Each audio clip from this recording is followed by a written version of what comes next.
জুৰিয়াত অৰুণোদয় আঁচনিৰ নামত ধন দাবীৰ অডিঅ' ৰেকৰ্ডিং ছ'চিয়েল মিডিয়াত ভাইৰেল। বিজেপি নেতাৰ অডিঅ' ভাইৰেল। পঞ্চায়ত নিৰ্বাচনত পৰাজয় হোৱা বিজেপি নেতাৰ অডিঅ' ভাইৰেলক লৈ সমগ্ৰ জুৰিয়াত প্ৰতিক্ৰিয়া। অৰুণোদয় আঁচনিৰ পৰা বঞ্চিত একাংশ দৰিদ্ৰ মহিলাৰ প্ৰতিবাদ। পঞ্চায়ত নিৰ্বাচনত ভোট নিদিয়াৰ বাবে আঁচনিৰ পৰা নাম কৰ্তনৰ হুমকিৰ অভিযোগ। জুৰিয়াৰ চতিয়ান গাঁও পঞ্চায়তৰ অৰুণোদয় ৩.০ আঁচনিত পাবলৈ চলিছে দাম দৰ। চতিয়ান গাঁও পঞ্চায়তৰ অন্তৰ্গত ৬৫ নং ভোটগ্ৰহণ কেন্দ্ৰৰ অৰুণোদয় বাছনি কমিটিৰ সদস্য জাকিৰ হুছেইনে প্ৰতিটো অৰুণোদয় নামত ২০০০কৈ টকা বিচাৰিছে অডিঅ'টোত। উক্ত ঘটনাক কেন্দ্ৰ কৰি চতিয়ানত শ শ মহিলা পুৰুষ ওলাই আহি প্ৰতিবাদ সাব্যস্ত কৰাৰ লগতে বাছনি কমিটিৰ সদস্যজনৰ বিৰুদ্ধে শীঘ্ৰে তদন্ত কৰি কঠোৰ শাস্তিৰ দাবী জনায়। Bureau report, Indian first news.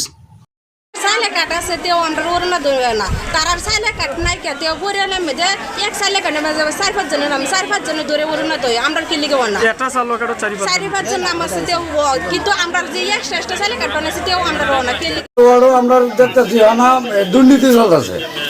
গরিব মানুষের বস্তু তারা কোনো ওয়ার্ড মেম্বার না কিছু না, তারা ৩,০০০-৫,০০০ টাকা দাবি করতেছে। এই গরিব মানুষ করতে দিব এটার একটা বিচার লাগে আমরা মানে নিউজ ল্যাবটা হয়েছি। কোনে দাবি করেছে? আমরা শুনতেছি জাকিরে মেম্বার মমিনুল দুইটা জাকির একটা তদন্ত করুন।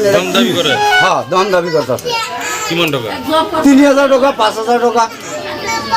আপনার গাঁওখনের নাম কি? চতিয়ান জিপি। আপনার নাম কি? জহিদুল ইসলাম। কেই নং ওয়ার্ড? ৪ নম্বর ওয়ার্ড। সরকারক কি জনাব?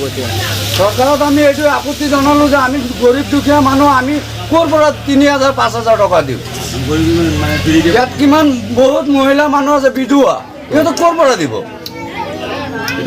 আমি এটা মনত মানে এইটো দুখ লাগিলে আমাৰ, মানে এইটো কি কেনেকুৱা কথা হৈ গ'ল।